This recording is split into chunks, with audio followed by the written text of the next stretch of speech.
Confused, I disappeared. According to her grandmother, I had even threatened to deny the baby was mine if Sarah tried to come after me for support. None of this was true, but Emma didn't believe me.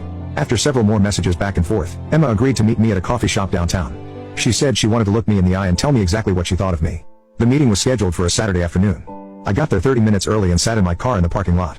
I had brought a folder with me containing old photos of Sarah and me together, along with copies of my phone records from 2003 that showed I had called her number dozens of times after she stopped talking to me.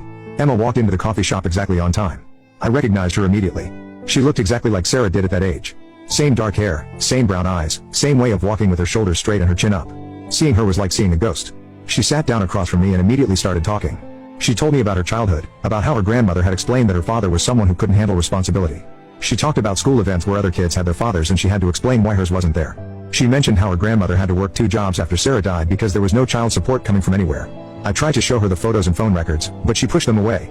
She said anyone could fake old phone bills and that the photos just proved I had dated her mother, not that I didn't know about the pregnancy. Emma told me that her grandmother, Maria Martinez, had been very clear about what happened.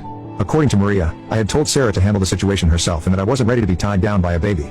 Maria had told Emma that I was a selfish college boy who cared more about partying than taking responsibility. The conversation lasted about 2 hours.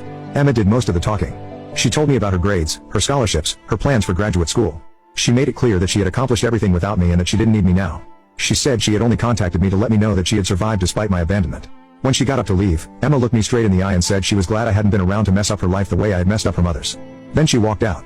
I sat in that coffee shop for another hour after she left. The photos of Sarah were still on the table.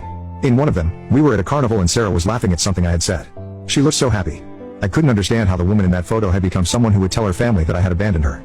Over the next week, I kept thinking about Emma's story. The details bothered me.